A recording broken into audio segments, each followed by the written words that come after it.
ಈ ದಿವಸವೂ ಕೂಡ ನಾವು ನೋಡ್ತಕ್ಕಂಥ ಒಂದು ವಿಚಾರ, ಆತ್ಮಿಕ ಬೆಳವಣಿಗೆಗಿರ್ತಕ್ಕಂಥ ತಡೆಯಲ್ಲಿ ಒಂದು ತಡೆ ಯಾವುದಂತ ಹೇಳಿದ್ರೆ, ನಮ್ಮಲ್ಲಿ ಇರ್ತಕ್ಕಂತಹ ದೇವರ ಅರಿವಿಲ್ಲದೆ ಇರತಕ್ಕಂತಹ ಒಂದು ಪರಿಸ್ಥಿತಿಯೇ ಆತ್ಮೀಕ ಜೀವನಕ್ಕಿರ್ತಕ್ಕಂಥ ಒಂದು ತಡೆ, ಅಥವಾ ವಿಶ್ವಾಸಿ ಜೀವಿತಕ್ಕಿರ್ತಕ್ಕಂಥ ಒಂದು ತಡೆಯಲ್ಲಿ ಅರಿವಿಲ್ಲದ ಪರಿಸ್ಥಿತಿ. ದೇವರ ವಾಕ್ಯಗಳಲ್ಲಿ ನಾವು ನೋಡೋದಾದರೆ, ಹೋಶೇಯನ ಪ್ರವಾದನೆಯ ಗ್ರಂಥ 4ನೇ ಅಧ್ಯಾಯದ 6ನೇ ವಚನ ಹೀಗೆ ಹೇಳ್ತದೆ. ಅದನ್ನು ನಾವು ತೆಗೆದುಕೊಳ್ಳೋಣ. ಹೋಶೇಯ 6:14 ವಚನ. ಹೋಶೇಯ 4:6. ನನ್ನ ಜನರು ಜ್ಞಾನಹೀನರಾಗಿ ಹಾಳಾಗಿದ್ದಾರೆ. ನೀವು ಜ್ಞಾನವನ್ನು ತಳ್ಳಿಬಿಟ್ಟದರಿಂದ ಇನ್ನು ನನಗೆ ಯಾಜಕ ಸೇವೆ ಮಾಡದಂತೆ ನಾನು ನಿಮ್ಮನ್ನು ತಳ್ಳಿಬಿಡುವೆನು. ನೀವು ನಿಮ್ಮ ದೇವರ ಧರ್ಮೋಪದೇಶವನ್ನು ಮರೆತ ಕಾರಣ ನಾನು ನಿಮ್ಮ ಸಂತತಿಯನ್ನು ಮರೆಯುವೆನು. ಪ್ರಿಯರೇ, ಇಲ್ಲಿ ನಾವು ನೋಡುವಂತೆ ಜನರು ನಾಶವಾಗ್ತಿರೋದು ಹೇಗೆ ಅಂತ ಹೇಳಿದ್ರೆ, ದೇವರ ಅರಿವಿಲ್ಲದೆ ಇರೋದರಿಂದ, ಅಥವಾ ದೇವರ ಕುರಿತಾದ ಜ್ಞಾನ ಇಲ್ಲದೆ ಇರುವುದರಿಂದ. ಇಲ್ಲಿ ನಾವು ಸ್ಪಷ್ಟವಾಗಿ ನಾವು ನೋಡ್ತೀವಿ, ದೇವರು ಇವ್ರನ್ನ ಇಲ್ಲಿದ್ದಂಥ ಯಾಜಕ ಸೇವೆ ಮಾಡುವಂಥವ್ರನ್ನ ತಳ್ಳಿಬಿಡ್ತಿದ್ದಾರಂತೆ. ಕಾರಣ ಏನಂದರೆ, ಅವರು ದೇವರನ್ನು ಮರೆತು ಬಿಟ್ಟಿದ್ದಾರೆ, ದೇವರ ಧರ್ಮಶಾಸ್ತ್ರವನ್ನು ಮರೆತು ಬಿಟ್ಟಿದ್ದಾರೆ, ಆತನ ವಾಕ್ಯಗಳನ್ನು, ಆತನ ಚಿತ್ತವನ್ನು, ಆತನು ಕೊಟ್ಟಂತಹ ಉದ್ದೇಶಗಳನ್ನು ಮರೆತಿರುವಂತಹ ಒಂದು ಪರಿಸ್ಥಿತಿ. ಸೊ ಈ ಪರಿಸ್ಥಿತಿಯೇ ಏನಾಗ್ತಿದೆ, ಆತ್ಮಿಕ ಜೀವನದಲ್ಲಿ ಬೆಳವಣಿಗೆ ಹೊಂದಬೇಕಾದ ಜನ ಬದಲಾಗಿ ಅವರು ಬೆಳವಣಿಗೆ ಹೊಂದೋದರ ಬದಲಾಗಿ ಬೆಳವಣಿಗೆಯಲ್ಲಿ ಕುಂಠಿತವನ್ನು ಕಾಣಲಿಕ್ಕೆ ಕಾರಣವಾಗಿದೆ. ಇವತ್ತು ಸಹ ಪ್ರಿಯರೇ, ಹಾಗೆಯೇ ನಾವು ನ್ಯೂ ಲಿವಿಂಗ್ ಟ್ರಾನ್ಸ್ಲೇಷನ್ ನಾವು ನೋಡಿದರೆ ಇಂಗ್ಲೀಷ್ನಲ್ಲಿ ಹೀಗೆ ಬರೆಯಲ್ಪಟ್ಟಿದೆ, ಮೈ people are being destroyed because they don't know me. Since you priests refuse to know me, I refuse to recognize you as my priest. Since you have forgotten the laws of your God, I will forget to bless your children. ನಾನು ಇಲ್ಲಿ ಸ್ಪಷ್ಟವಾಗಿ ನೋಡೋದು being destroyed ಮಾತ್ರ ಅಲ್ಲ, ನೀವು ಏನಾಗ್ತಾ ಇದ್ದೀರಿ, ನೀವು ನಾಶ ಹೊಂದುತ್ತಲೇ ಇದ್ದೀರಿ. ಬೀಯಿಂಗ್ ಅನ್ನುವಾಗ ಅದು ಕಂಟಿನ್ಯೂಸ್ ಟೆನ್ಸನ್ನು ತೋರಿಸ್ತಾ ಇದೆ. ಸೊ ಅದು ನಾವು ನೋಡುವಂತೆ ಇಲ್ಲೇನಾಗ್ತಾ ಇದೆ ಅಂದರೆ, ನಾಶ ಹೊಂದುತ್ತಲೇ ಇರುವುದನ್ನು ನಾವು ಕಾಣಲಿಕ್ಕೆ ಸಾಧ್ಯ. ಇಲ್ಲಿ ಜನ ಏನಾಗ್ತಾ ಇದ್ದಾರೆ, ದೇವರ ಜ್ಞಾನವಿಲ್ಲದೆ ಇರೋದ್ರಿಂದ, ಆತನ ಕುರಿತಾದಂಥ ಅರಿವು ಇಲ್ಲದೆ ಇರೋದ್ರಿಂದ ಅವರು ನಾಶ ಹೊಂದುತ್ತಲೇ ಇದ್ದಾರೆ. ಇವತ್ತು ಕೂಡ ಅನೇಕರು ನಾಶ ಹೊಂದುತ್ತಲೇ ಇದ್ದಾರೆ. ಇದು ಹೊರಗಿರುವ ಜನಗಳ ಬಗ್ಗೆ ಬರೆಯಲ್ಪಡಲಿಲ್ಲ, ಒಳಗಿರುವ ಜನಗಳ ಬಗ್ಗೆ ಬರೆಯಲ್ಪಟ್ಟಿದೆ. ಕ್ರೈಸ್ತರ ಕುರಿತಾಗಿ, ಅಥವಾ ಇನ್ನೊಂಥರ ಹೇಳೋಕ್ಕೋದ್ರೆ ವಿಶ್ವಾಸಿಗಳ ಕುರಿತಾಗಿ ನಾವು ಇದನ್ನು ನಾವು ನೋಡ್ಬೋದು. ಇದಕ್ಕೆ ಸಹಾಯ ಮಾಡುವಂತಹ ಇನ್ನೂ ಅನೇಕ ವಚನಗಳಿದ್ದಾವೆ. ಅದರಲ್ಲಿ ಒಂದು ವಚನ, ಜ್ಞಾನೋಕ್ತಿ 1ನೇ ಅಧ್ಯಾಯ 29-32. ಈ ವಚನದಲ್ಲಿ ನಾವು ನೋಡೋದಾದರೆ, ಯಾಕಂದರೆ ಯೆಹೋವನ ಭಯಭಕ್ತಿಗೆ ಮನಸ್ಸಿಲ್ಲದೆ ತಿಳುವಳಿಕೆಯನ್ನು ಹಾಗೆ ಮಾಡಿದರು, ನನ್ನ ಆಲೋಚನೆಯನ್ನು ಕೇಳಲೊಲ್ಲದೆ ನನ್ನ ಗದರಿಕೆಯನ್ನೆಲ್ಲ ತಾತ್ಸಾರ ಮಾಡಿದರು. ಆದುದರಿಂದ ಅವರು ತಮ್ಮ ನಡತೆಯ ಫಲವನ್ನು ಅನುಭವಿಸಿ ಸ್ವಂತ ಕುಯುಕ್ತಿಗಳನ್ನೇ ಹೊಟ್ಟೆ ತುಂಬ ಉಣ್ಣಬೇಕಾಗುವುದು. ಮೂಢರು ತಮ್ಮ ಉದಾಸೀನತೆಯಿಂದಲೇ ಹತರಾಗುವರು, ಜ್ಞಾನಹೀನರು ತಮ್ಮ ನಿಶ್ಚಿಂತೆಯಿಂದಲೇ ನಾಶವಾಗುವರು. ಇಲ್ಲಿ ಸ್ಪಷ್ಟವಾಗಿ ಬರೆಯಲ್ಪಟ್ಟಿದೆ, ನಾವು ಆತನ ಆಜ್ಞೆಗಳನ್ನು ಕೈಗೊಳ್ಳದೇ ಇರುವಾಗ, ಆತನ ಚಿತ್ತವನ್ನು ನಾವು ನೆರವೇರಿಸದೇ ಇರುವಾಗ, ಆತನ ವಾಕ್ಯಗಳಿಗೆ ವಿರುದ್ಧವಾಗಿ ನಡ್ಕೊಳ್ಳುವಾಗ, ಆತನ ವಾಕ್ಯವನ್ನು ಅರಿಯದೇ ಇರುವಾಗ, ಅಥವಾ ಆತನನ್ನು ಮರೆತು ಬಿಡುವಾಗ ನಾವು ನಾಶ ಹೊಂದುತ್ತೇವೆ ಎಂಬುದಾಗಿ ದೇವರ ವಾಕ್ಯ ಹೀಗೆ ಹೇಳ್ತದೆ. ಆಗಿರೋದ್ರಿಂದ ಪ್ರಿಯರೇ, ನಾವು ಆತನಿಗೂ, ಆತನ ವಾಕ್ಯಕ್ಕೂ, ಆತನ ಪ್ರಸನ್ನತೆಗೂ ನಾವು ಹತ್ತಿರದಲ್ಲಿರಬೇಕಾಗಿದೆ. ಆತನನ್ನು ಅರಿತುಕೊಳ್ಳಬೇಕಾಗಿದೆ. ಆತನ ವಚನಗಳು, ಆತನ ವಾಕ್ಯಗಳು ನಾವು ಅರಿತುಕೊಳ್ಳಬೇಕಾಗಿದೆ. ಆತನು ನಮಗಿಟ್ಟಿರ್ತಕ್ಕಂತಹ ಉದ್ದೇಶ, ಚಿತ್ತವನ್ನು ನಾವು ಅರಿತುಕೊಳ್ಬೇಕಾಗಿದೆ. ಈ ಹೊಸ ವರ್ಷದಲ್ಲಿ 2026 ಈ ಹೊಸ ವರ್ಷದ ಮೊದಲನೆಯ ಭಾನುವಾರದಲ್ಲಿ ನಾವಿದ್ದೇವೆ. ಈ ವಾರದಲ್ಲಿ ನಾವು ಮುಖ್ಯವಾಗಿ ಮಾಡಬೇಕಾದ ಒಂದು ವಿಚಾರ, ನಾವು ಆತನನ್ನು ಅರಿತುಕೊಳ್ಬೇಕು. ಇಲ್ಲದೆ ಹೋಗುವುದಾದರೆ ನಾವು ನಾಶವಾಗುವುದು ಖಂಡಿತ. ನಾವು ಅರಿತುಕೊಳ್ಳಲೇಬೇಕಾಗಿದೆ ಪ್ರೇರೆ. ಅದಕ್ಕಾಗಿ ಇನ್ನು ಅನೇಕ ವಚನಗಳನ್ನು ನೋಡೋದಾದರೆ, ಇದನ್ನೇ ನಾವು ಅರಿತುಕೊಳ್ಳಬೇಕು ಅನ್ನೋದಕ್ಕೋಸ್ಕರವಾಗಿಯೇ ದೇವರು ಇಷ್ಟು ದೊಡ್ಡ ಬೈಬಲ್ ನಮಗೆ ಬರೆಸಿಟ್ಟಿದ್ದಾರೆ. ಯಾಕೆ ಇಷ್ಟು ಜನ ಸತ್ಯವೇದದಲ್ಲಿ ಬಂದು ಹೋದರು? ಯಾಕೆ ಸತ್ಯವೇದ ಇಷ್ಟು ದೊಡ್ಡದಾಗಿದೆ? ಕಾರಣ ಏನಂದರೆ, ಬಂದ ಪ್ರತಿಯೊಬ್ಬೊಬ್ಬರು ಕೂಡ ದೇವರನ್ನು ಅರಿತುಕೊಳ್ಳದೆ ಆತನಿಗೆ ವಿರೋಧವಾಗಿ ನಡ್ಕೊಂಡದ್ರಿಂದಲೇ ಅದೆಲ್ಲವೂ ಬರೆಯಲ್ಪಟ್ಟಿದೆ. ಆತನ ಅರಿತುಕೊಳ್ಳಲಿಲ್ಲ. ತಂದೆಯಾದ ದೇವರ ಕಾಲದಲ್ಲಿ ತಂದೆಯಾದ ದೇವರನ್ನ ಅವರು ಅರ್ಥ ಮಾಡಿಕೊಳ್ಳಲಿಲ್ಲ. ಯೇಸು ಕ್ರಿಸ್ತನು ಈ ಲೋಕಕ್ಕೆ ಬಂದಾಗ ಯೇಸು ಕ್ರಿಸ್ತನನ್ನ ಅರಿತುಕೊಳ್ಳಲಿಲ್ಲ. ಹಾಗೆ ನಾವು ನೋಡ್ತೇವೆ, ಪವಿತ್ರಾತ್ಮನ ಸಮಯ ಬಂದಾಗ ಪವಿತ್ರಾತ್ಮನ ಸಮಯದಲ್ಲಿ ಪವಿತ್ರಾತ್ಮನನ್ನು ಅರಿತುಕೊಳ್ಳಲಿಲ್ಲ. ತಂದೆಯಾದ ದೇವರ ಮಾತುಗಳಿಗೆ ಅವಿಧೇಯರಾದರು, ಯೇಸುವಿನ ಮಾತಿಗೆ ಅವಿಧೇಯರಾದರು.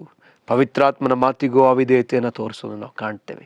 ಇಲ್ಲಿ ಯೆಶಾಯ ಪ್ರವಾದಿ ಗ್ರಂಥದಲ್ಲಿ ನಾವು ನೋಡುವಾಗ 1ನೇ ಅಧ್ಯಾಯದ 3ನೇ ವಚನ ಹೀಗೆ ಹೇಳ್ತದೆ, ಎತ್ತು ತನ್ನ ಯಜಮಾನನನ್ನು, ಆ ವಚನನ ತೆಗೆದುಕೊಳ್ಳೋಣ. ಯೆಶಾಯ 1ನೇ ಅಧ್ಯಾಯದ 3ನೇ ವಚನ, ಎತ್ತು ಯಜಮಾನನನ್ನು, ಕತ್ತೆ ಒಡೆಯನ ಕೊಟ್ಟಿಗೆ ಗೋದಲಿಯನ್ನು ತಿಳಿದಿರುವವು. ಇಸ್ರಾಯೇಲ್ ಜನರಿಗೋ ತಿಳುವಳಿಕೆ ಇಲ್ಲ, ನನ್ನ ಪ್ರಜೆಯು ಆಲೋಚಿಸುವುದಿಲ್ಲ. 4ನೇ ವಚನ, ಪಾಪಿಷ್ಟ ಜನವೇ, ಅಧರ್ಮ ಭಾರ ಹೊತ್ತಿರುವ ಪ್ರಜೆಯೇ, ದುಷ್ಟ ಜಾತಿಯೇ, ದ್ರೋಹಿಗಳಾದ ಮಕ್ಕಳೇ, ನಿಮ್ಮ ಗತಿಯನ್ನು ಏನು ಹೇಳಲಿ? ಯೆಹೋವನನ್ನು ತೊರೆದಿದ್ದಾರೆ, ಇಸ್ರಾಯೇಲ್ ಸದಮಲ ಸ್ವಾಮಿಯನ್ನು ಧಿಕ್ಕರಿಸಿದ್ದಾರೆ, ಆತನಿಗೆ ಬೆನ್ನು ಮಾಡಿದ್ದಾರೆ, ಆತನನ್ನು ತೊರೆದು ಬಿಟ್ಟಿದ್ದಾರೆ, ಆತನನ್ನು ಮರೆತು ಬಿಟ್ಟಿದ್ದಾರೆ, ಆತನನ್ನು ಅರ್ಥನೇ ಮಾಡ್ಕೊಳ್ತಾ ಇಲ್ಲ. ಇಲ್ಲಿ ನಾವು ನೋಡ್ತೀವಿ, ಎತ್ತು ಯಜಮಾನನ ಅರಿತಿದೆ, ಕತ್ತೆ ತನ್ನ ಗೋದಲಿಯನ್ನು ತಿಳಿದಿದೆ. ಆದರೆ ಇಸ್ರಾಯೇಲ್ ಜನರಿಗೋ ಈ ದೇವರ ಕುರಿತಾದ ಅರಿವು ಇಲ್ಲ, ತಿಳುವಳಿಕೆ ಇಲ್ಲ. ಈ ತಿಳುವಳಿಕೆ ಇಲ್ಲದೆ ಇರೋದ್ರಿಂದ ಅವ್ರು ಏನಾಗ್ತಿದ್ದಾರೆ? ನಾಶವಾಗ್ತಾ ಇದ್ದಾರೆ. 5ನೇ ವಚನದಲ್ಲಿ ನೀವು ನೋಡ್ಬೋದು, ಇದನ್ನ ದೇವರು ದ್ರೋಹ ಅಂತಿದ್ದಾನೆ. 5ನೇ ವಚನದಲ್ಲಿ, ಏಕೆ ದ್ರೋಹವನ್ನು ಹೆಚ್ಚಿಸಿ ಪೆಟ್ಟಿಗೆ ಗುರಿಯಾಗುತ್ತೀರಿ? ತಲೆಯೆಲ್ಲ ರೋಗ, ಹೃದಯವೆಲ್ಲ ದುರ್ಬಲ, ಅಂಗಾಲಿನಿಂದ ನಡುನೆತ್ತಿಯ ತನಕ ಪೆಟ್ಟು, ಬಾಸುಂಡೆ, ಮಾಗದ ಗಾಯಗಳೇ ಹೊರತು ಏನೂ ಸೌಖ್ಯವಿಲ್ಲ. ಅವನು ಇಸಕಿ ಮುಚ್ಚಿಲ್ಲ, ಕಟ್ಟಿಲ್ಲ, ಎಣ್ಣೆ ಸವರಿ ಮೃದು ಮಾಡಿಲ್ಲ. ಪ್ರೇರೆ, ಇದು ನಮ್ಮ ನಾಶನಕ್ಕೆ ಕಾರಣವಾಗಿದೆ. ನಾವು ಆತ್ಮಿಕವಾಗಿ ಬೆಳೆಯಬೇಕಾದವರು, ಆತ್ಮಿಕವಾಗಿ ವೃದ್ಧಿಯನ್ನು ಅನುಭವಿಸಬೇಕಾದವರು, ಪ್ರತಿ ದಿವಸ ನಾವು ಕ್ರಿಸ್ತನಂತೆ ಮಾರ್ಪಡಬೇಕಾದವರು, ಆತನ ಹೃದಯವನ್ನು ಅರಿತುಕೊಳ್ಳಬೇಕಾದವರು. ಅದರ ಬದಲಾಗಿ ನಾವು ನೋಡ್ತಾ ಇದ್ದೇವಲ್ಲ, ಆ ರೀತಿಯಲ್ಲಿ ಹೋಗೋದಾದ್ರೆ ನಾವು ನಾಶನವನ್ನು ಕಾಣಲಿಕ್ಕೆ ಸಾಧ್ಯತೆ ಇದೆ. ಹಾಗಿದ್ರೆ ನಾವು ಆತನ ಹೃದಯವನ್ನು ನಾವು ಅರಿತುಕೊಳ್ಳಲೇಬೇಕು, ಆತನ ಹೃದಯವನ್ನು ನಾವು ಅರಿತುಕೊಳ್ಳಲೇಬೇಕು, ಆತನ ಹೃದಯವನ್ನು ನಾವು ಅರಿತುಕೊಳ್ಳಲೇಬೇಕು. ಸಮಯದಲ್ಲಿ ಇನ್ನೂ ಕೆಲವು ವಚನಗಳನ್ನ ನಾವು ನೋಡಲಿಕ್ಕಿದ್ದೇವೆ. ಎಫೆಸದವರಿಗೆ ಬರೆದ ಪತ್ರಿಕೆ 4ನೇ ಅಧ್ಯಾಯ 18-19 ವಚನ ಹೀಗೆ ಹೇಳ್ತದೆ, ಅವರು ನಿಷ್ಪ್ರಯೋಜನವಾದ ಬುದ್ಧಿಯುಳ್ಳವರಾಗಿ ನಡೆದುಕೊಳ್ಳುತ್ತಾರೆ, ಅವರ ಮನಸ್ಸು ಮೊಬ್ಬಾಗಿ ಹೋಗಿದೆ, ಅವರು ತಮ್ಮ ಹೃದಯದ ಕಾಠಿಣ್ಯದ ನಿಮಿತ್ತದಿಂದಲೂ ತಮ್ಮಲ್ಲಿರುವ ಅಜ್ಞಾನದ ನಿಮಿತ್ತದಿಂದಲೂ ದೇವರಿಂದ ಆಗುವ ಜೀವಕ್ಕೆ ಅನ್ಯರಾಗಿದ್ದಾರೆ. ಅವರು ತಮ್ಮ ದುಸ್ಥಿತಿಗಾಗಿ ಸ್ವಲ್ಪವೂ ಚಿಂತಿಸದೆ ತಮ್ಮನ್ನು ಬಂಡುತನಕ್ಕೆ ಒಪ್ಪಿಸಿಕೊಟ್ಟು ಎಲ್ಲ ವಿಧವಾದ ಅಶುದ್ಧ ಕೃತ್ಯಗಳನ್ನು ಅತ್ಯಾಸೆಯಿಂದ ನಡೆಸುವವರಾಗಿದ್ದಾರೆ, ನಿಷ್ಪ್ರಯೋಜನವಾದ ಬುದ್ಧಿಯುಳ್ಳವರಾಗಿದ್ದಾರೆ. ದೇವರ ಕುರಿತಾದ ಅರಿವು ಅವರಲ್ಲಿ ಇಲ್ಲ. ದೇವರು ಎಂಥವನು, ಆತನ ಹೃದಯ ಎಂಥದ್ದು, ಆತನ ಹೇಗಿದ್ದಾನೆ, ಆತನ ಸ್ವಭಾವಗಳೆಂಥದ್ದು, ಆತನಿಗೆ ಮೆಚ್ಚುಗೆಯಾಗುವಂಥದ್ದು ಎಂಥದ್ದು, ಆತನ ವಚನಗಳೆಂಥದ್ದು, ಅದನ್ನು ಅನೇಕರು ಮರೆತು ಬಿಟ್ಟಿದ್ದಾರೆ. ಈ ವರ್ಷ 2026ರಲ್ಲಿ ಪ್ರಾರಂಭದಲ್ಲಿಯೇ ದೇವರು ನಮ್ಮ ಸಂಗಡ ಮಾತಾಡ್ತಾ ಇದ್ದಾರೆ. ನಾವು ಆತನನ್ನು ಅರಿತುಕೊಳ್ಳುವಂಥದ್ದು ನಮ್ಮ ಜೀವಿತದಲ್ಲಿ ದೊಡ್ಡ ಆತ್ಮಿಕ ಬೆಳವಣಿಗೆಗೆ ಕಾರಣವಾಗ್ತದೆ. ಅಥವಾ ಇನ್ನೊಂದು ಥರ ಹೇಳ್ಬೇಕಂತ ಹೇಳಿದ್ರೆ, ನಮ್ಮ ಜೀವನದಲ್ಲಿ ನಮ್ಮ ಜೀವಿತದಲ್ಲಿ ಒಂದು ಉಜ್ಜೀವನ ಬೇಕಂತ ಹೇಳಿದ್ರೆ ಅದಕ್ಕೆ ನಾವು ಆತನನ್ನು ಅರಿತುಕೊಳ್ಳಲೇಬೇಕು. ನಾವು ಆತ್ಮಿಕವಾಗಿ ಬೆಳೆಯಬೇಕಂದ್ರೆ ನಾವು ಆತನನ್ನು ಅರಿಯಲೇಬೇಕು. ಇನ್ನು ಅನೇಕ ವಚನಗಳನ್ನ ನಾವು ನೋಡಬಹುದು. ಹಾಗೆ ಯೆರೆಮೀಯನ ಪ್ರವಾದನೆಯ ಗ್ರಂಥ 8ನೇ ಅಧ್ಯಾಯ 7ನೇ ವಚನ ಹೀಗೆ ಹೇಳ್ತದೆ, ಆಕಾಶದಲ್ಲಿ ಹಾರಾಡುವ ಬಕ್ಕವು ತನ್ನ ನಿಯಮಿತ ಕಾಲಗಳನ್ನು ತಿಳಿದುಕೊಂಡಿದೆ, ಬೆಳವಕ್ಕಿಯು, ಬಾನಕ್ಕಿಯು, ಕೊಕ್ಕರೆಯು ತಮ್ಮ ಗಮನಾಗಮನ ಸಮಯಗಳನ್ನು ಗಮನಿಸುತ್ತವೆ. ನನ್ನ ಜನರಾದರೋ ಯೆಹೋವನ ನಿಯಮವನ್ನು ತಿಳಿಯರು, ಆತನ ನಿಯಮಗಳನ್ನು ತಿಳಿಯರು ಎಂಬುದಾಗಿ ಇಲ್ಲಿ ಬರೆಯಲ್ಪಟ್ಟಿದೆ. ಆಕಾಶದಲ್ಲಿರ್ತಕ್ಕಂಥ ಬಕ್ಕ, ಅದಕ್ಕೆ ಏನಂತೆ, ನಿಯಮಿತ ಕಾಲಗಳು ಅವುಗಳಿಗೆ ಗೊತ್ತಂತೆ, ಬೆಳವಕ್ಕಿಗೆ ಗೊತ್ತಂತೆ, ಬಾನಕ್ಕಿ, ಕೊಕ್ಕರೆಗೆ ತಮ್ಮ ಗಮನಾಗಮನ ಸಮಯಗಳು ಅವನ ಗಮನಿಸ್ತವಂತೆ. ಎಲ್ಲ ಗೊತ್ತಂತೆ ಅವಕ್ಕೆ, ಯಾವಾಗ ಬರಬೇಕು, ಯಾವಾಗ ಹೊರಗೆ ಹೋಗ್ಬೇಕು, ಯಾವಾಗ ಒಳಗೆ ಬರಬೇಕು, ಆ ಪಕ್ಷಿಗಳಿಗೆ ಗೊತ್ತು. ಕೆಲವು ಪಕ್ಷಿಗಳು ರಾತ್ರಿಯಲ್ಲಿ ಮಾತ್ರ ಪ್ರಯಾಣ ಮಾಡ್ತವೆ, ರಾತ್ರಿಯಲ್ಲಿ ಮಾತ್ರ ಅವು ಹಾರಾಡ್ತವೆ. ಕೆಲವು ಪಕ್ಷಿಗಳು ಬೆಳಗಿನ ಸಮಯದಲ್ಲಿ ಅವು ಹಾರಾಡ್ತವೆ. ಯಾವಾಗ ಒಳಗೋಗ್ಬೇಕು, ಯಾವಾಗ ಹೊರಗೆ ಬರಬೇಕಾದ ಗೊತ್ತು. ಆದರೆ ನನ್ನ ಜನರಿಗೂ ಇಲ್ಲಿ ಸ್ಪಷ್ಟವಾಗಿದೆ, ನನ್ನ ನಿಯಮ ಗೊತ್ತಿಲ್ಲ. ಪಕ್ಷಿಗಳಿಗೆ ದೇವರ ನಿಯಮ ಗೊತ್ತು, ದೇವ ಜನರಾಗಿರುವ ನಮಗೆ ದೇವರ ನಿಯಮ ಗೊತ್ತಿಲ್ಲದೆ ಹೋಯ್ತಲ್ಲ. ಅದನ್ನೇ ಇಲ್ಲಿ ಯೆರೆಮೀಯನ ಪ್ರವಾದನೆ ಗ್ರಂಥ ದೇವರ ನಿಯಮವನ್ನು ಅರಿಯದೆ ಇರುವಂತಹ ಪರಿಸ್ಥಿತಿ ಈ ದಿವಸದಲ್ಲಿ ಕಾಣಿಸಲ್ಪಡ್ತಿದೆ. ಒಮ್ಮೆ ದೇವಜನರ ಮಧ್ಯದಲ್ಲಿ ನಾನೊಂದು ಪ್ರಶ್ನೆಯನ್ನು ಕೇಳಿದೆ. ಇಲ್ಲಿರ್ತಕ್ಕಂಥ ಎಷ್ಟು ಮಂದಿ ಒಮ್ಮೆಯಾದರೂ ಸತ್ಯವೇದವನ್ನು ಓದಿ ಮುಗಿಸಿದ್ದೀರಿ ಎಂಬುದಾಗಿ ಕೇಳಿದಾಗ ಅವರಲ್ಲಿ ಕೆಲವರೇ ಕೈನ ಮೇಲೆತ್ತಿದ್ದನ್ನು ನಾನು ನೋಡ್ತೇನೆ, ಕೆಲವರೇ. ಹಾಗಿದ್ರೆ ಪ್ರೇರೆ, ನಾವು ಯಾವ ಪರಿಸ್ಥಿತಿಯಲ್ಲಿ ಇದ್ದೀವಿ ನೋಡ್ರಿ, ನಾವು ಯಾವ ಪರಿಸ್ಥಿತಿಯಲ್ಲಿದ್ದೇವೆ. ಆತನ ನಿಯಮಗಳು ನಮಗೆ ಗೊತ್ತಿಲ್ವಲ್ಲ, ಆತನ ವಚನಗಳು ನಮಗೆ ಗೊತ್ತಿಲ್ವಲ್ಲ. ಹಾಗಿದ್ರೆ ನಾವು ಶತ್ರುವನ್ನು ಸೋಲಿಸಿ ಆತ್ಮಿಕವಾಗಿ ಬೆಳೆಯೋದು ಹೇಗೆ? ನಾವು ಆತನ ನಿಯಮಗಳನ್ನ ಅರಿತುಕೊಳ್ಳದೆ ಹೋದರೆ, ಆತನ ವಚನಗಳು ನಾವು ಅರಿತುಕೊಳ್ಳದೆ ಹೋದರೆ ನಾವು ಸೋಲುವುದು ಖಂಡಿತ. ನಮಗೆ ಆತನ ವಾಕ್ಯಗಳು ನಮಗೆ ಗೊತ್ತಿರಬೇಕು. ಒಬ್ಬ ಅಡ್ವೊಕೇಟ್ ಕೋರ್ಟಲ್ಲಿ ಹೋಗಿ ಆತ ವಾದ ಮಾಡಬೇಕಂತ ಹೇಳಿದ್ರೆ ಆತನಿಗೆ ಕಾನ್ಸ್ಟಿಟ್ಯೂಷನ್ ಗೊತ್ತಿರಲೇಬೇಕು. ಎಲ್ಲ ರೀತಿಯಾದಂತಹ ಆ ಒಂದು ಏನಂತ ಹೇಳ್ತಾರೆ, ಕಾನ್ಸ್ಟಿಟ್ಯೂಷನ್ ಇರ್ತಕ್ಕಂತಹ ಒಂದು ವಿಚಾರಗಳು ಆತನಿಗೆಲ್ಲ ಗೊತ್ತಿರಬೇಕು. ಸಂವಿಧಾನದಲ್ಲಿರ್ತಕ್ಕಂಥ ಎಲ್ಲ ರೀತಿಯಾದಂತಹ ವಿಧಿ ನಿಯಮಗಳು ಗೊತ್ತಿರಲೇಬೇಕು. ಆ ಕಾನೂನುಗಳು ಆತನಿಗೆ ಗೊತ್ತಿರಲೇಬೇಕು. ಗೊತ್ತಿಲ್ಲದ ಹೊರತು ಆತನ ಹೇಗೆ ತಾನೇ ವಾದ ಮಾಡಲಿಕ್ಕೆ ಸಾಧ್ಯ, ಹೇಗೆ ತಾನೇ ಜಯಿಸಲಿಕ್ಕೆ ಸಾಧ್ಯ, ಹೇಗೆ ತಾನೇ ನ್ಯಾಯವನ್ನು ಕೊಡಿಸಲಿಕ್ಕೆ ಸಾಧ್ಯ? ಹಾಗೇ ಪ್ರಿಯರೇ, ದೇವ ಜನರಾಗಿರುವ ನಾವು ಆತನ ವಾಕ್ಯಗಳನ್ನ ವಚನಗಳನ್ನು ಅರಿಯದೆ ಹೋದರೆ, ಆತನು ನಮಗೆ ಅರಿಯದ ಹೊರತು ನಮಗೆ ಜಯವಿಲ್ಲ. ಎಫೆಸದವರಿಗೆ ಬರೆದ ಪತ್ರಿಕೆಯಲ್ಲಿ 6ನೇ ಅಧ್ಯಾಯದಲ್ಲಿ ನಾವು ನೋಡ್ತೇವೆ, ಅಲ್ಲಿ ಪವಿತ್ರಾತ್ಮನ ಹೀಗೆ ನುಡಿದಿರೋದನ್ನು ನಾವು ನೋಡ್ತೀವಿ. ಪವಿತ್ರಾತ್ಮನು ಕೊಡುವ ವಾಕ್ಯವೆಂಬ ಕತ್ತಿಯನ್ನು ಹಿಡೀರಿ. ಈ ಕತ್ತಿಯಿಂದ ನಾವು ಹೋರಾಡಲಿಕ್ಕಿದ್ದೇವೆ. ಈ ಕತ್ತಿ ಇದು ತಾಕುವ ಕತ್ತಿ, ಶತ್ರುವನ್ನು ಸೋಲಿಸುವಂಥದ್ದು ಈ ಕತ್ತಿಯೇ. ಈ ಕತ್ತಿಯನ್ನು ಹಿಡಿಯದ ಹೊರತು ನಾವು ಶತ್ರುವನ್ನು ಸೋಲಿಸಲಿಕ್ಕೆ ಸಾಧ್ಯವೇ ಇಲ್ಲ. ಈ ವಾಕ್ಯವ ಕತ್ತಿಯನ್ನು ಹಿಡಿಯಲೇಬೇಕು. ಅದಕ್ಕೆ ಯಾಕೋಬನು ಸಹ ಹೇಳ್ತಾನೆ, ನಿಮ್ಮೊಳಗೆ ಏನಂತೆ ವಾಕ್ಯಕ್ಕೆ ನಮ್ರತೆಯಿಂದ ಎಡೆಗೊಡಿರಿ ಎಂಬುದಾಗಿ ವಾಕ್ಯ ಹೇಳ್ತದೆ. ನಾವು ಅದನ್ನು ತೆಗೆದುಕೊಳ್ಳೋಣ. ಯಾಕೋಬ 1ನೇ ಅಧ್ಯಾಯ 21ನೇ ವಚನ. ಯಾಕೋಬ 1:21. ಆದ ಕಾರಣ ಎಲ್ಲ ನೀಚತನವನ್ನು ಎಲ್ಲ ದುಷ್ಟತನವನ್ನು ತೆಗೆದುಹಾಕಿ ಮನಸ್ಸಿನೊಳಗೆ ಬೇರೂರಿರುವ ವಾಕ್ಯಕ್ಕೆ ನಮ್ರತೆಯಿಂದ ಎಡೆಗೊಡಿರಿ. ಅದು ನಿಮ್ಮ ಆತ್ಮಗಳನ್ನು ರಕ್ಷಿಸುವುದಕ್ಕೆ ಸಾಮರ್ಥ್ಯವುಳ್ಳದಾಗಿದೆ. ಅಬ್ಬಾ, ಈ ವಾಕ್ಯ ನಮ್ಮನ್ನು ಆತ್ಮಿಕವಾಗಿ ಬೆಳೆಸಿದೆ ಅಂತ ನಾನು ಹೇಳಿದೆ. ಅದರ ಅರ್ಥ, ಈ ವಾಕ್ಯ ನಮ್ಮನ್ನು ಆತ್ಮಿಕವಾಗಿ ಏನು ಮಾಡ್ತಂತೆ, ರಕ್ಷಿಸ್ತದೆ. ನಮ್ಮ ಆತ್ಮಗಳನ್ನ ರಕ್ಷಿಸುವಂಥದ್ದಾಗಿದೆ. ನರಕಕ್ಕೆ ಹೋಗದ ಹಾಗೆ ಇದು ರಕ್ಷಿಸ್ತದೆ. ಹಾಗಿದ್ರೆ ಈ ವಾಕ್ಯವನ್ನು ಅರಿತುಕೊಳ್ಳದೆ ಹೋದರೆ ನಾವು ಖಂಡಿತವಾಗಿಯೂ ನಾವು ಆತ್ಮಿಕ ಬೆಳೆಯೋದಕ್ಕಾಗೋದಿಲ್ಲ, ಬದಲಾಗಿ ನಾವು ನಾಶವಾಗುವುದು ಖಂಡಿತ. ಆಗಿರೋದ್ರಿಂದ ಈ ವಾಕ್ಯಗಳನ್ನು ನಾವು ನಮ್ಮಲ್ಲಿ ಏನಂತ ಹೇಳಿ ತುಂಬ ಚೆನ್ನಾಗಿದೆ, ಮನಸ್ಸಿನೊಳಗೆ ಬೇರೆಯವರಿರ್ತಕ್ಕಂಥ ವಾಕ್ಯಕ್ಕೆ ನಮ್ರತೆಯಿಂದ ಎಡೆಕೊಡ್ಬೇಕು. ನಾವು ತಗ್ಗಿಸ್ಕೊಂಡು ಅದಕ್ಕೆ ನಾವು ಬಿಟ್ಟು ಕೊಡ್ಬೇಕು, ನಮ್ಮ ಜೀವಿತದಲ್ಲಿ ಅದಕ್ಕೆ ಒಪ್ಪಿಸ್ಕೊಡ್ಬೇಕು. ಅದನ್ನೇ ಈ ಅಧ್ಯಾಯದಲ್ಲಿ ಮುಂದಕ್ಕೆ ಆತ ಹೇಳ್ತಾನೆ. ಯಾಕೋಬ 1ನೇ ಅಧ್ಯಾಯದಲ್ಲಿ ಮುಂದೆ ನಾವು ನೋಡೋದಾದ್ರೆ 22ರಿಂದ ಮುಂದಿನ ವಚನಗಳೆಲ್ಲ ನಾವು ನೋಡೋದಾದ್ರೆ, ನಾವು ಬರೀ ಕೇಳಿಸ್ಕೊಳ್ಳೋರಲ್ಲ, ನಾವು ಅದರಂತೆ ನಡ್ಕೊಳ್ಳೋರು. ಕೇಳಿಸ್ಕೊಂಡು ಹೆಂಗಿರ್ತಾನಂತೆ, ಹುಟ್ಟು ಮುಖವನ್ನು ತನ್ನ ಕನ್ನಡಿಲಿ ನೋಡಿ ಅದನ್ನು ಮರೆತು ಬಿಡೋನಾಗಿರ್ತಾನಂತೆ. ಹುಟ್ಟು ಮುಖವನ್ನು ಎದ್ದು ಕೂಡಲೇ ಆತ ಹೇಗಿದ್ದಾನೋ ಕನ್ನಡಿಲಿ ನೋಡ್ತಾನೆ, ಮತ್ತೆ ಮರ್ತೇ ಬಿಟ್ಟಿದ್ದಾನೆ. ಆ ರೀತಿಯಾದ ಒಬ್ಬ ಮನುಷ್ಯನಾಗಿರ್ತಾನೆ. ಈ ವಾಕ್ಯವನ್ನು ನಾವು ಕೇಳ್ತಲೇ ಇದ್ದೀವಿ, ಬಟ್ ಅದನ್ನು ನಮ್ಮ ಜೀವಿತದಲ್ಲಿ ಅಳವಡಿಸ್ಕೊಳ್ತಾ ಇಲ್ಲ, ಅದನ್ನು ಅರಿತುಕೊಳ್ತಾ ಇಲ್ಲ. ಕೇಳಿಸ್ಕೊಳ್ತಾ ಇದ್ದೀವಿ ತುಂಬ ಕಡೆ, ಬಟ್ ಅದನ್ನು ಅರಿತುಕೊಳ್ತಾ ಇಲ್ಲ. ಅದನ್ನು ಅರ್ಥ ಮಾಡಿಕೊಳ್ಳಬೇಕಾಗಿದೆ. ಆ ವಾಕ್ಯದಲ್ಲಿ ಇರತಕ್ಕಂಥ ಆ ಕರ್ತನನ್ನು ನಾವು ಅರಿತುಕೊಳ್ಳಬೇಕಾಗಿದೆ. ಇದೇ ನಮಗೆ ಬೈಬಲ್ನಿಂದ ಹೇಳಲ್ಪಡ್ತಕ್ಕಂಥ ಒಂದು ವಿಷಯ. ಪೌಲನು ಕೂಡ ಇದನ್ನೇ ತನ್ನ ಜೀವಿತದಲ್ಲಿ ಹೇಳ್ತಾನೆ. ಫಿಲಿಪ್ಪಿಯರಿಗೆ ಬರೆದ ಪತ್ರಿಕೆ 3ನೇ ಅಧ್ಯಾಯದ 8ನೇ ವಚನದಲ್ಲಿ ಹೀಗೆ ಹೇಳ್ತದೆ, ಇಷ್ಟೇ ಅಲ್ಲದೆ ನನ್ನ ಕರ್ತನಾದ ಕ್ರಿಸ್ತನನ್ನು ಅರಿಯುವುದೇ ಅತಿ ಶ್ರೇಷ್ಠವಾದದೆಂದು ತಿಳಿದು ನಾನು ಎಲ್ಲವನ್ನೂ ನಷ್ಟವೆಂದೆಣಿಸುತ್ತೇನೆ.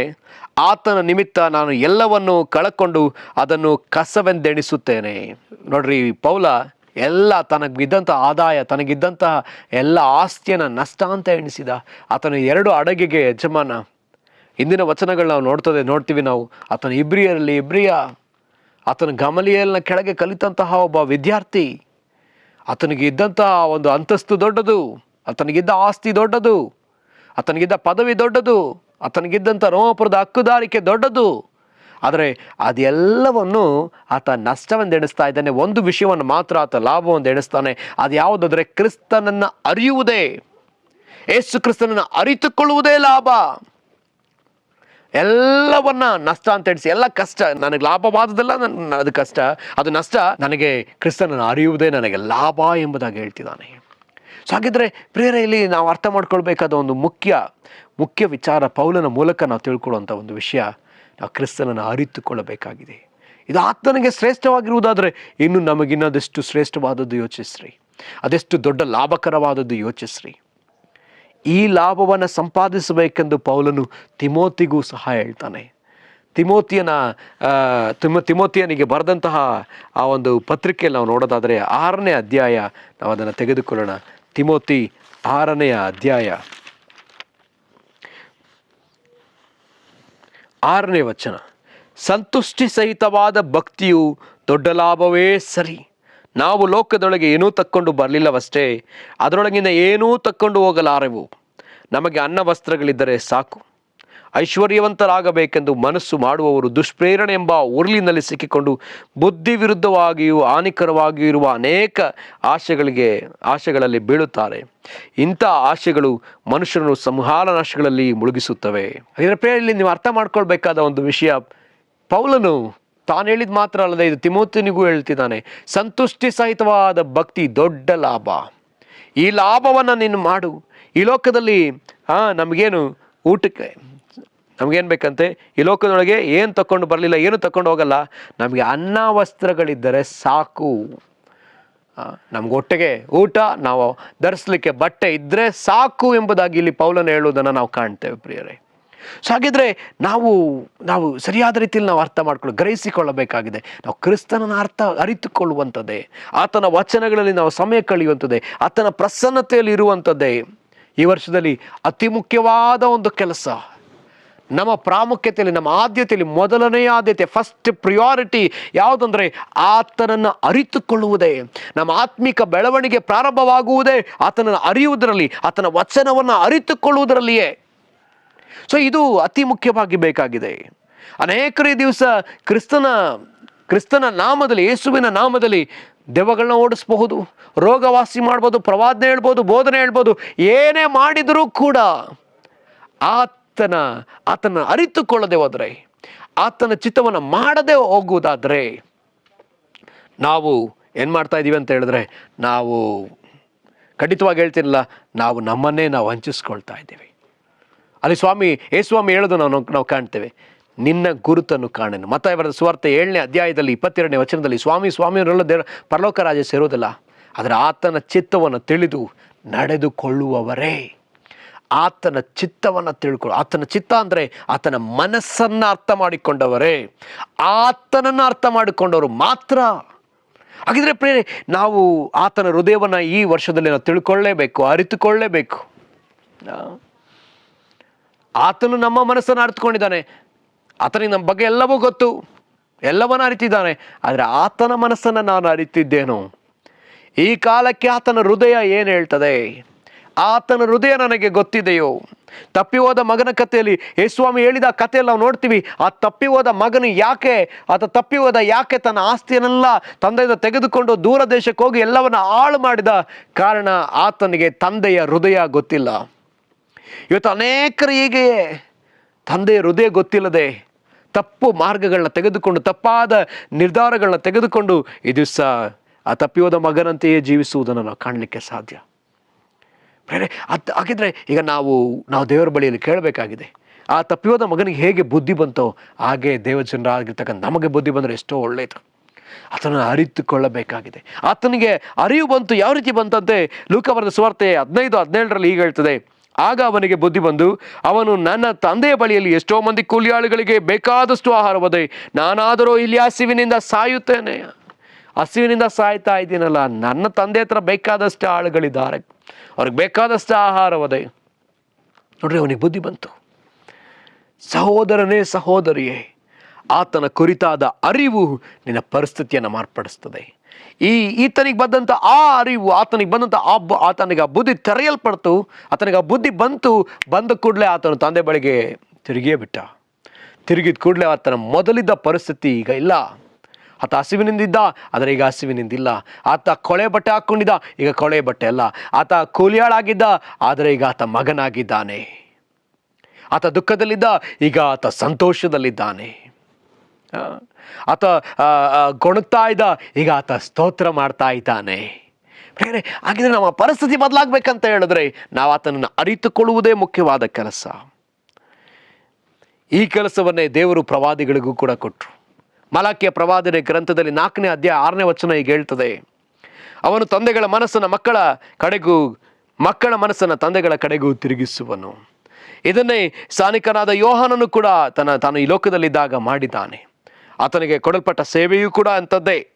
ಅಲ್ಲಿಗೆ ಬರಲ್ಪಟ್ಟಿದೆ 17ನೇ ವಚನ, ಲೂಕ 1:16 ಮತ್ತು 17. ಇಸ್ರಾಯೇಲ್ಯರಲ್ಲಿ ಅನೇಕರು ಅವರ ದೇವರಾಗಿರುವ ಕರ್ತನ ಕಡೆಗೆ ತಿರುಗಿಸುವನು.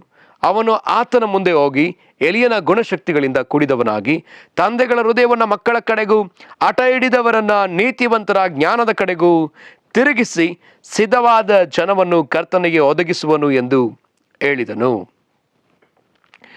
ಪ್ರಿಯರೇ, ಆಗಿದ್ರೆ ಇಲ್ಲಿ ನೋಡುವಂಥ ಒಂದು ವಿಷಯ, ಪ್ರವಾದಿಯ ಮುಖ್ಯವಾದ ಸೇವೆ ಜನರ ಹೃದಯವನ್ನು ದೇವರ ಕಡೆಗೆ, ಮಕ್ಕಳ ಹೃದಯವನ್ನು ದೇವರ ಕಡೆಗೂ, ದೇವರ ಹೃದಯವನ್ನು ಮಕ್ಕಳ ಕಡೆಗೂ ತಿರುಗಿಸುವ ಒಂದು ಸೇವೆ. ಸೊ ಇವತ್ತು ನಾವೊಬ್ಬೊಬ್ಬರೂ ಕೂಡ ದೇವರ ಕಡೆ ತಿರುಗಬೇಕಾಗಿದೆ. ದೇವರ ಕಡೆ ತಿರುಗಬೇಕಾಗಿದೆ. ಆತನನ್ನು ಅರಿತುಕೊಳ್ಳಬೇಕಾಗಿದೆ. ಆದಿಯಿಂದಲೂ ಇಲ್ಲಿಯವರೆಗೂ ಒಂದು ದೊಡ್ಡ ಒಂದು ವಿಚಾರ ದೇವರು ನಮ್ಮಿಂದ ಬಯಸ್ತಾ ಇರುವಂಥದ್ದು, ನಾವು ಆತನನ್ನು ಅರಿತುಕೊಳ್ಳಬೇಕನ್ನುವುದಕ್ಕಾಗಿ. ಅದಕ್ಕಾಗಿ ಆತನು ಪ್ರವಾದಿಗಳನ್ನ ಎಬ್ಬಿಸಿದ, ಅದಕ್ಕಾಗಿ ಆತ ಬೋಧಕರುಗಳನ್ನ ಎಬ್ಬಿಸಿದ, ಅದಕ್ಕಾಗಿ 5 ರೀತಿಯಾದ ಸೇವಕರುಗಳು. ಯಾಕೆ? ನಾವು ಆತನನ್ನು ಅರಿತುಕೊಳ್ಬೇಕು. ಮತ್ತು ಆತ ಕೆಲವು ಸಾಮ್ಯಗಳೆಲ್ಲ ಹೇಳ್ತಾನೆ. ಮತ್ತಾಯ ಬರೆದ ಸುವಾರ್ತೆಯಲ್ಲಿ ಕೂಡ ಕೆಲವು ಸಾಮ್ಯಗಳನ್ನ ಆತ ಹೇಳಿದ್ದಾನೆ. ಅದರಲ್ಲೊಂದು ಸಾಮ್ಯ, ಆ ಮೊಹರಿಗಳ ಸಾಮ್ಯ. ಒಬ್ಬರಿಗೆ 5 ಮೊಹರಿಗಳು, 5 ತಲಾಂತುಗಳು, ಮತ್ತೊಬ್ಬನಿಗೆ 4, ಮತ್ತೊಬ್ಬನಿಗೆ 1 ಹೀಗೆ ಕೊಟ್ಟು ದೂರ ದೇಶಕ್ಕೆ ಹೋದಂಥ ಯಜಮಾನ ತಿರುಗಿ ಬಂದು ಲೆಕ್ಕ ಕೇಳಿದಾಗ 5ದವನು 10 ತಂದು ಕೊಡ್ತಾನೆ, 4ದವನು ಇನ್ನೂ ಕೆಲವು ಸಂಗತಿಗಳು ತಂದು ಕೊಡ್ತಾನೆ. ಆದರೆ 1ದವನು ಅದನ್ನು ಬಚ್ಚಿಟ್ಟು ಆತ ತಿರುಗಿ ಬರ್ತಾನೆ. ತಿರುಗಿ ಬಂದಾಗ ಈಗ ಆತ ಹೇಳ್ತಾನೆ, ಸ್ವಾಮಿ ನೀನು ಕಠಿಣ ಮನುಷ್ಯನು ಎಂದು ತಿಳಿದು ನಾನು ಇದನ್ನು ನೆಲದಲ್ಲಿ ನಾನು ಊತಿಟ್ಟೆ. ಅದಕ್ಕೆ ಆ ಸಾಹುಕಾರ ಯಜಮಾನ ಹೇಳ್ತಾನೆ, ನಾನು ಕಠಿಣ ಮನುಷ್ಯನು ಅಂತ ತಿಳಿದು ಇದನ್ನು ಬಚ್ಚಿಟ್ಟಿಯೋ, ಇದನ್ನು ಸಾಹುಕಾರರ ಬಳಿಯಲ್ಲಿ ಹಾಕಿದಿದ್ರೆ ಇದೆರಡರಷ್ಟು ಆಗ್ತಿತ್ತಲ್ಲ. ಹಾಗಿದ್ರೆ ಪ್ರಿಯರೇ, ಇಲ್ಲಿ ದೇವರು ಹಣದ ವಿಷಯದಲ್ಲಿ ಮಾತಾಡ್ತಿದ್ದರು, ಅಥವಾ ಇಲ್ಲಿ ದೇವರು ಕೊಟ್ಟ ತಲಾಂತು, ದೇವರನ್ನು ಅರಿತುಕೊಳ್ಳುವ ವಿಷಯದಲ್ಲಿ ಮಾತಾಡ್ತಿದ್ದಾರೋ ಅಂದರೆ ನನಗನ್ನಿಸ್ತಾ ಇದೆ ದೇವರನ್ನು ಅರಿತುಕೊಳ್ಳುವ ವಿಷಯದಲ್ಲೇ ಮಾತಾಡ್ತಿದ್ದಾರೆ. ಆತನು ಕೊಟ್ಟಂತಹ ತಲಾಂತುಗಳು, ಆತನು ಕೊಟ್ಟಂತಹ ಚಿತ್ತ, ಆತ ನಮ್ಮ ಜೀವನದಲ್ಲಿ ಇಟ್ಟಂತಹ ವಿಷಯಗಳು. ಸೊ ನಾವು ಇದನ್ನು ಅರಿತುಕೊಳ್ಬೇಕಾಗಿದೆ. ಯಾಕೆ ದೇವರು ನನ್ನ ಕರೆದಿದ್ದಾರೆ? ಯಾಕೆ ದೇವರು ನನಗೆ ಈ ತಲಾಂತನ ಕೊಟ್ಟಿದ್ದಾರೆ? ಯಾಕೆ ದೇವರು ನನಗೆ ಈ ವರವನ್ನು ಕೊಟ್ಟಿದ್ದಾರೆ? ಇದು ಆತನ ಸೇವೆಗಾಗಿ ಉಪಯೋಗಿಸ್ಬೇಕು. ಇದನ್ನು ಅರಿಯದೇ ನಾವು ಮಾಡುವಂತಹ ಸೇವೆ ಅದು ಆತನನ್ನು ದುಃಖಪಡಿಸುವಂಥದ್ದಾಗಿದೆ ಪ್ರಿಯರೇ. ಆಗಿರೋದ್ರಿಂದ ಇಲ್ಲಿ ನಾವು ಕಡೆಗೆ ತಿಳ್ಕೊಳ್ಳುವಂಥ ಒಂದು ವಿಷಯ, ನಾವು ಆತನನ್ನು ಅರಿತುಕೊಳ್ಳುವಾಗ ಮಾತ್ರ ನಾವು ಆತನನ್ನು ಮಹಿಮೆ ಪಡಿಸಲಿಕ್ಕೆ ಸಾಧ್ಯ. ಅದಕ್ಕಾಗಿಯೇ ಪೌಲನು ಪತ್ರಿಕೆಗಳಲ್ಲಿ ಆತನ ಕುರಿತಾಗಿ ಬರೆದಿದ್ದಾನೆ. ಆತನನ್ನು ಯಾವುದು ಸಂತೋಷ ಪಡಿಸ್ತದೆ? ಹಳೆ ಒಡಂಬಡಿಕೆಯಲ್ಲಿ ನೋಡೋದಾದರೆ ಮೋಶೆ ಬರೆದ ಎಲ್ಲ ಪತ್ರಿಕೆಗಳಲ್ಲಿ ದೇವರೇ ನೇರವಾಗಿ ಮಾತಾಡಿದ ಒಂದು ವಿಷಯ. ದೇವರೇ ಆಜ್ಞೆಗಳನ್ನ ಕೊಟ್ಟರು. ನಾನು ಹೀಗೆ ನಡ್ಕೊಳ್ಬೇಕು, ಇದೇ ರೀತಿಯಲ್ಲಿರಬೇಕು, ಹೀಗೆ ಇರಬೇಕು ಎಂಬುದಾಗಿ ದೇವರೇ ಅಪೇಕ್ಷಿಸಿದ್ದಾರೆ. ನಾವು ಹಾಗೆ ನಡ್ಕೊಳ್ಬೇಕಂದ್ರೆ ದೇವರು ಬಯಸ್ತಾರೆ. ಅನೇಕ ಆಜ್ಞೆಗಳನ್ನ ಕೊಟ್ಟಿದ್ದಾರೆ, ನಿಯಮಗಳನ್ನ ಕೊಟ್ಟಿದ್ದಾರೆ. ಕಾರಣ ಆತನಿಗೆ ನಾವೊಬ್ಬೊಬ್ಬರು ಹೀಗೆ ಇರಬೇಕೆಂದು ಆತನು ಬಯಸುವ ಆತನಾಗಿದ್ದಾನೆ. ಹಾಗಾದ್ರೆ ಆತನು ಬಯಸುವ, ಆತನು ಮೆಚ್ಚುವ ವ್ಯಕ್ತಿಗಳು ನಾವಾಗಬೇಕಂದ್ರೆ ಆತನನ್ನು ಅರಿತುಕೊಳ್ಬೇಕು.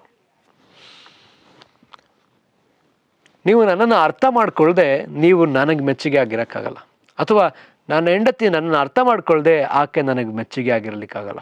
ನಾನು ಆಕೆಯನ್ನು ಅರ್ಥ ಮಾಡ್ಕೊಳ್ದೆ ನಾನು ಆಕೆಗೆ ಮೆಚ್ಚುಗೆ ಆಗಿರ್ಲಿಕ್ಕಾಗಲ್ಲ. ಆಕೆನ ಅರ್ಥ ಮಾಡ್ಕೊಂಡ್ಬಿಟ್ರೆ, ಸಾಧಾರಣವಾಗಿ ಮನೆಗಳಲ್ಲಿ ಗಂಡ ಹೆಂಡತಿ ಅರ್ಥ ಮಾಡ್ಕೊಂಡ್ಬಿಟ್ರೆ ಆ ಮನೆಯಲ್ಲಿ ಜಗಳನೇ ಇರಲ್ಲ. ಅಯ್ಯೋ ನನ್ನ ಗಂಡ ಆ ಥರನೇ, ನನ್ನ ಗಂಡ ಈ ಥರನೇ, ನನ್ನ ಗಂಡನ ಸ್ವಭಾವ ನನಗೆ ಗೊತ್ತು, ನನ್ನ ಹೆಂಡತಿ ಸ್ವಭಾವ ನನಗೆ ಗೊತ್ತು, ಅವ್ರು ಹಾಗೇನೆ ಅನ್ನೋದು ಅರ್ಥ ಆಗೋದ್ರೆ ನಾವು ವಾಗ್ವಾದ ಮಾಡ್ತಾ ಇರಲ್ಲ, ಜಗಳ ಮಾಡ್ತಾ ಇರಲ್ಲ, ಸಹಿಸ್ಕೊಂಡು ಹೋಗ್ತೀವಿ. ಹೌದಾ ಇಲ್ಲ? ಸೊ ಹಾಗಿದ್ರೆ ಪ್ರಿಯರೇ, ಈ ದಿವಸ ನಾವು ನನ್ನ ಕರ್ತನಾದ ಯೇಸು ಕ್ರಿಸ್ತನ ಅರಿತುಕೊಳ್ಳಬೇಕಾಗಿದೆ.